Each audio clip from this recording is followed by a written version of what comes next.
चली गाड़ी। तो का करी सब के हो जाता ए हो हमारा न तनिको समझ में न आवे, कुछ हो बताओ बाटे कहाँ के तैयारी।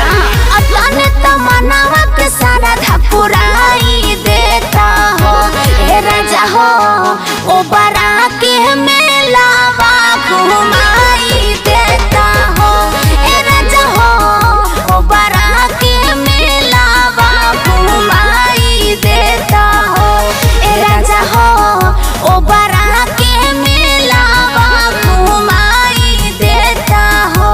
घुमाई न समझ म्यूजिक बाय छोटू शर्मा। सुना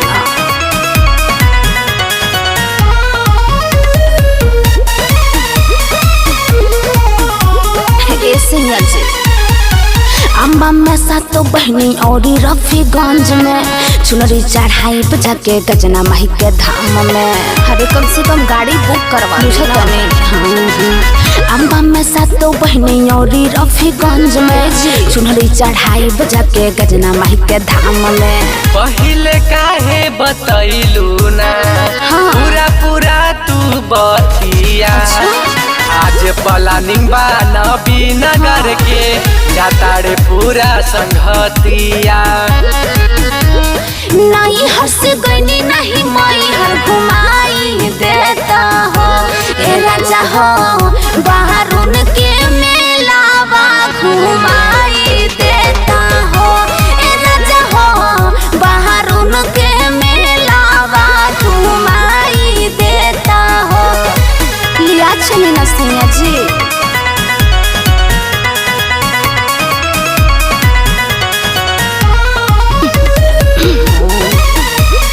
सुनो तनी जी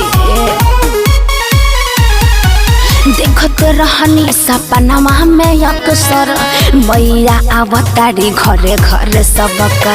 अरे हाँ जी सपना में आए सुनी न जी देखत रहनी सपनमा में अक्सर मैया आवतारी घरे घरे सबका। फूल सपनमा पूरा होई हो अपना मन के मनाव हो। नौमी में 4 दिन बाकी बाटे आज से जना कुताव हो। छोटन आशीष प्रिय जिया जुड़ाई देता हो ए राजा हो, 77 के दुर्गा पंडाल घुमाई देता हो ए राजा हो, 77 के दुर्गा पंडाल घुमाई देता हो ए राजा हो। मान जाए ना।